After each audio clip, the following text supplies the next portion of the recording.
नमस्कार दोस्तों, स्वागत है आपका अपना स्टडी चैनल लर्निंग जीएस वाला में।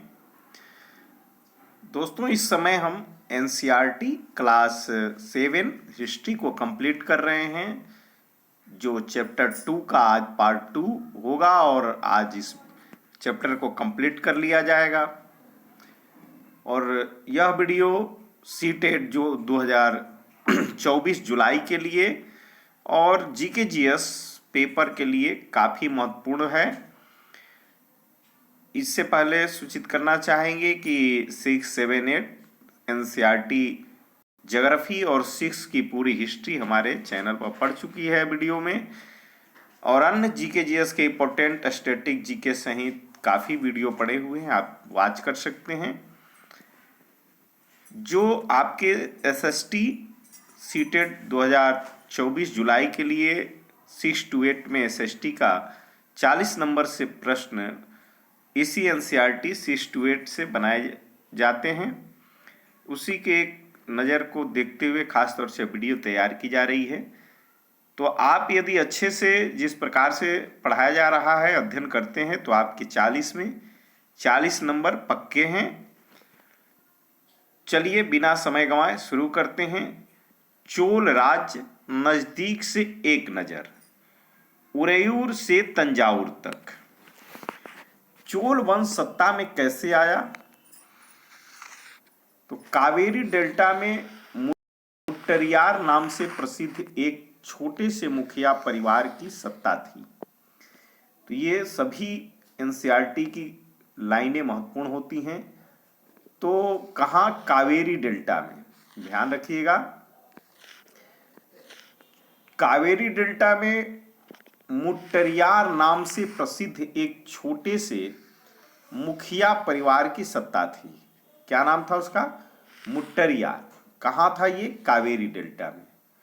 वे कांचीपुरम के पल्लव राजाओं के मातहत थे। तो मुट्टरियार कौन थे? तो ये शुरू में कांचीपुरम के पल्लव राजाओं का संबंध कहाँ से था, ये प्रश्न पूछ सकता है। तो कांचीपुरम से, और इसी पल्लव राजा जो कांचीपुरम के थे वो उनके ये मातहत थे। उरैयार के चोल वंशीय प्राचीन मुखिया परिवार के विजयालय ने 9वीं सदी के मध्य में मुट्टरियारों को हराकर उरैयार के चोल वंशीय प्राचीन मुखिया, तो इनका चोल वंश का शासन कहाँ था? उरैयार में।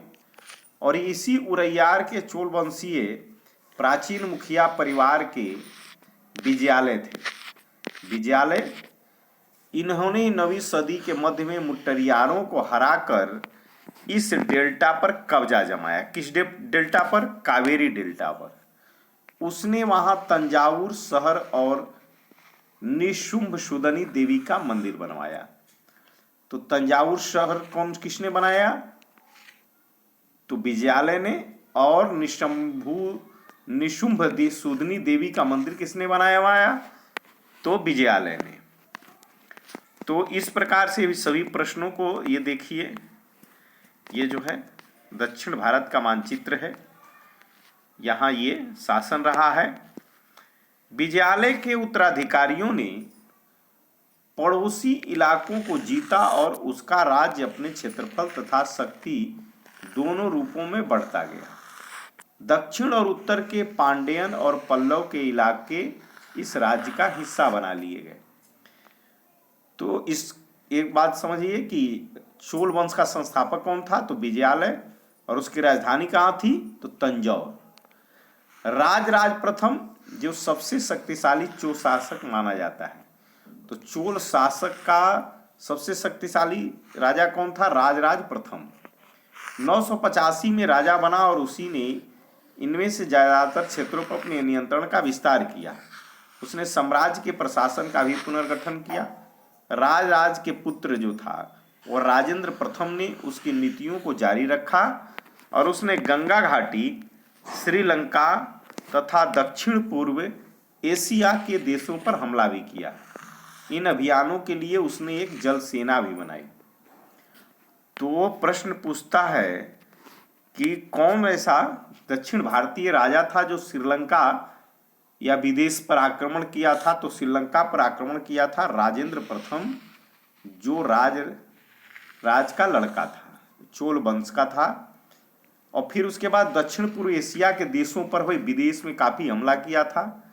और इसकी एक जो है विशेषता थी कि इसने जो है नेवी यानी कि जल सेना भी बनाई थी। भव्य मंदिर और कांस्य मूर्ति कला, राज और राजेंद्र प्रथम द्वारा बनवाए गए तंजावुर और गंगईकोंड-चोलपुरम के बड़े मंदिर स्थापत्य और मूर्ति कला की दृष्टि से चमत्कार है। तो ये गंगईकोंड-चोलपुरम की मंदिर किसने बनवाए थे? तो राजराज और राजेंद्र प्रथम दोनों के शासनकाल में ये बना था। यही देखिए है गंगईकोंड-चोलपुरम का मंदिर, अभी भी है, चाहे तो आप जा करके देख सकते हैं। चोल मंदिर अक्सर अपने आसपास विकसित होने वाली बस्तियों के केंद्र बन गए। ये शिल्प उत्पादन के केंद्र थे। ये मंदिर शासकों और अन्य लोगों द्वारा दी गई भूमि से भी संपन्न हो गए थे। इस भूमि की उपज उन सारे विशेषज्ञों का निर्वाह करने में खर्च होती थी जो मंदिर के आसपास रहते और उसके लिए काम करते थे। पुरोहित, मालाकार, बावर्ची, मेहतर, संगीतकार, नर्तक इत्यादि। दूसरे शब्दों में मंदिर सिर्फ पूजा आराधना के स्थान नहीं थे, वे आर्थिक, सामाजिक और सांस्कृतिक जीवन के भी केंद्र थे। ये ध्यान रखिएगा लाइन को कि मंदिर जो है पूजा आराधना के साथ साथ आर्थिक, सामाजिक और सांस्कृतिक जीवन के भी केंद्र थे। मंदिर के साथ जुड़े हुए शिल्पों में सबसे विशिष्ट था कांस्य प्रतिमाएं बनाने का काम। तो कांस्य प्रतिमाएं बनाने का काम जो था वह सबसे विशिष्ट था शिल्पों में। चोल कांस्य प्रतिमाएं संसार की सबसे उत्कृष्ट कांस्य प्रतिमाओं में गिनी जाती हैं। तो यहाँ से प्रश्न बनता है कि चोल काल में किस धातु की प्रतिमाएं सबसे उत्कृष्ट की थी? तो कांस्य की प्रतिमाएं।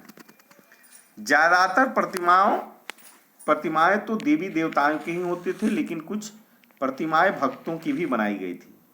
अब इस समय कृषि और सिंचाई की क्या व्यवस्था थी? चोलों की नई उपलब्धियां कृषि में हुए नए विकासों के माध्यम से संभव हुई। मानचित्र 2 में देखिए, गौर कीजिए कि कावेरी नदी बंगाल की खाड़ी में मिलने से पहले कई छोटी छोटी शाखाओं में बढ़ जाती हैं। ये शाखाएं बार बार पानी उछलती हैं, जिनसे किनारों पर उपजाऊ मिट्टी जमा रहती है। शाखाओं का पानी कृषि, विशेषतः चावल की खेती के लिए आवश्यक आर्द्रता भी मुहैया कराता है। हालांकि तमिलनाडु के दूसरे हिस्से में कृषि पहले ही विकसित हो चुकी थी, पर 5वीं या 6वीं सदी में आकर ही इस इलाके में बड़े पैमाने पर खेती शुरू हो पाई। कुछ इलाकों में जंगलों को साफ किया जाना था और कुछ दूसरे इलाकों में जमीन को समतल किया जाना था। डेल्टा क्षेत्रों में बाढ़ को रोकने के लिए तटबंध बनाए जाने थे और पानी को खेतों तक ले जाने के लिए नहरों का निर्माण होना था। कई क्षेत्रों में एक साल में 2 फसलें उगाई जाती थी। कई जगहों पर फसलों की सिंचाई कृत्रिम रूप से करना जरूरी था।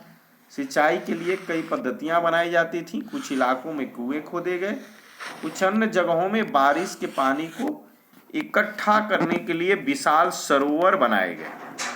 यही जो है, जो आप देख रहे हैं, ये चोल की कांस्य प्रतिमा है। ये देखिए, ये तालाब थी जो कि उस समय बनाई गई थी। तमिलनाडु का एक जलद्वार हौज है ये। स्मरण रहे कि सिंचाई के काम में योजना की जरूरत होती थी, जैसे श्रम और संसाधनों को व्यवस्थित करना, इन कामों को देखरेख करना और यह तय करना कि पानी का बंटवारा कैसे किया जाए। ज्यादातर नए शासकों, साथ ही साथ गांव में रहने वाले लोगों ने गतिविधियों में सक्रिय रूप से दिलचस्पी दिखाई। साम्राज्य का प्रशासन किस प्रकार संगठित था? किसानों की बस्तियां जो ऊर कहलाती थी। तो ध्यान रखिएगा, किसानों की बस्तियों को क्या कहा जाता था? ऊर कहा जाता था। सिंचाई खेती के साथ बहुत समृद्ध हो गई। इस तरह के गांवों के समूह को नाडु कहा जाता था। किसान की बस्तियों को ऊर कहा जाता था और गांवों के समूह को नाडु कहा जाता था। गांव के समूह को नाडु कहा जाता था। ग्राम परिषद और नाडु न्याय करने और कर वसूलने जैसे कई प्रशासकीय कार्य करते थे। इनका कार्य था न्याय करना और कर वसूलना। धनी किसानों को केंद्रीय चोल सरकार की देखरेख में नाडु के कामकाज में अच्छा खासा नियंत्रण हासिल था। उनमें से कई धनी भूस्वामियों को चोल राजाओं ने सम्मान के रूप में मुवदवेलन, 3 राजाओं की अपनी सेवाएं प्रदान करने वाला वेलन या किसान को क्या कहा जाता था? ध्यान रखिएगा, इसमें 3 राजाओं को अपनी सेवाएं प्रदान करने वाला वेलन या किसान जो है कहलाता था मुनवेंद वेलन। फिर अरैयार प्रधान होता था, अरैयार प्रधान को कहा जाता था अरैयार। जैसी उपाधियां जो थी उन्हें केंद्र में महत्वपूर्ण राजकीय पद सौंपे गए थे। ये पद किसानों के लिए था। ये देखिए भूमि के प्रकार, चोल साम्राज्य में भूमि के प्रकार कैसे होते थे, यहाँ से प्रश्न खूब पूछता है। चोल अभिलेखों में भूमि की विभिन्न कोटियों का उल्लेख मिलता है। वेलन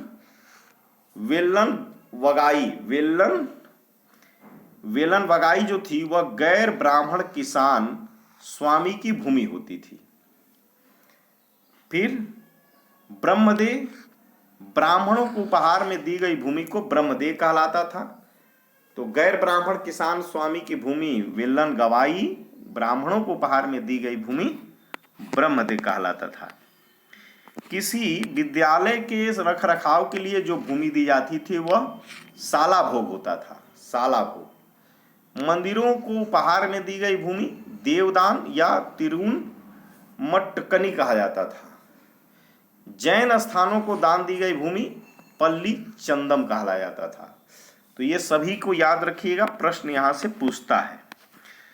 हमने देखा कि ब्राह्मणों को समय समय पर भूमि अनुदान या ब्रह्मदेव प्राप्त हुआ। परिणाम स्वरूप कावेरी घाटी और दक्षिण भारत के दूसरे हिस्सों में ढेरों ब्राह्मण बस्तियां अस्तित्व में आई। प्रत्येक ब्रह्मदेव की देखरेख प्रमुख ब्राह्मण भूस्वामियों की एक सभा द्वारा की जाती थी। ये सभाएं बहुत कुशलता पूर्वक काम करती थीं। इनके निर्णय शिलालेखों में प्रायः मंदिरों की पत्थर की दीवारों पर ब्यौरेवार दर्ज किए जाते थे।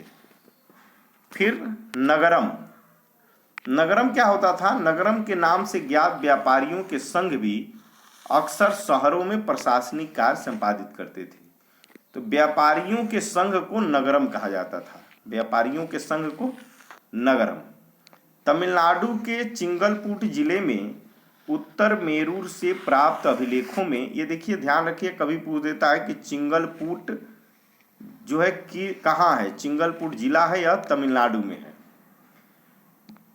अभिलेखों से इस बात का सविस्तार वर्णन है कि ब्राह्मणों की सभा का संगठन कैसा था। सिंचाई के कामकाज, बाग बगीचों, मंदिरों इत्यादि की देखरेख के लिए सभा में विभिन्न समितियां होती थीं।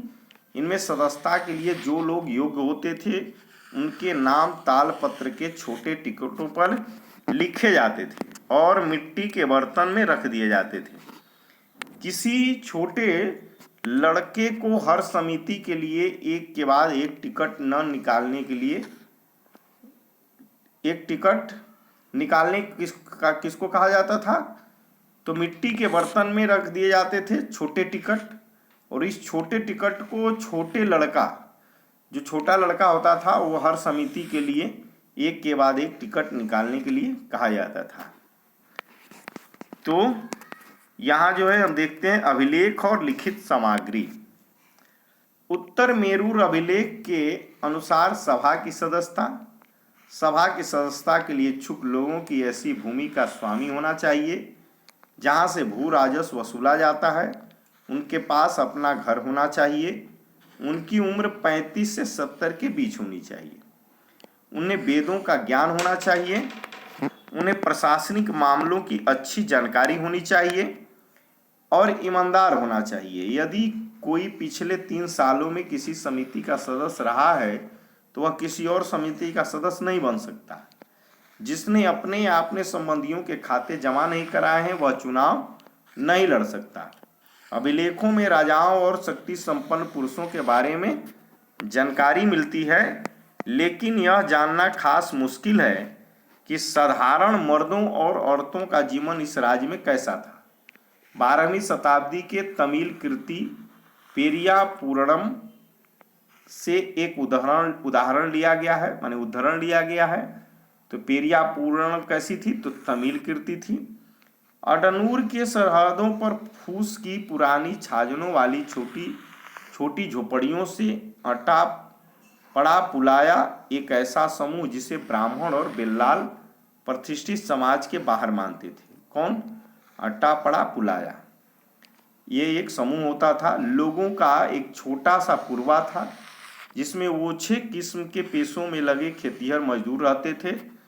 चमड़े की पट्टियों से घिरी हुई झोपड़ियों के आहातों में छोटे मुर्गे मुर्गियां झुंड में घूमते रहते थे। गहरे रंग के बच्चे जो काले लोहे के कंगन पहने हुए थे छोटे पिल्लों को उठाए उछलते चल रहे थे। मारूल पेड़ों की छाया में एक मजदूरनी ने अपने बच्चे को चमड़े की एक चादर पर सुला दिया। आम के पेड़ भी थे जिनकी शाखाओं पर नगाड़े लटके हुए थे और नारियल के पेड़ों के नीचे जमीन पर बने छोटे गड्ढों में छोटे सिरों वाली कुत्तियां पिल्लों को दूध पिलाने के बाद लेटी हुई थी। लाल कलगी वाले मुर्गों ने पौ फटने से पहले तगड़े पुलाया का बहुवचन को दिन के काम पर जाने की हाँक लगाते हुए बांग दे दी। धान कुर्ती लहरदार बालों वाली पुलाया स्त्रियों के गाने की आवाज रोजाना कांजी वृक्ष की छाया में फैलती थी। ये उदाहरण लिया गया है तमिल ग्रंथ से।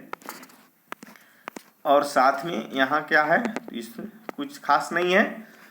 तो दोस्तों आज हमारा ये चैप्टर 2 का सेशन यही समाप्त होता है। तो वीडियो को रोज वॉच करने के लिए आप चैनल को सब्सक्राइब कर बेल आइकन को दबा दें ताकि आप एक अच्छी बेहतरीन तैयारी करें। रोज शाम को पढ़ने वाला वीडियो आपको तुरंत मिले और बिना समय गंवाए वॉच कर सकें। धन्यवाद दोस्तों, वॉचिंग फॉर माय वीडियो।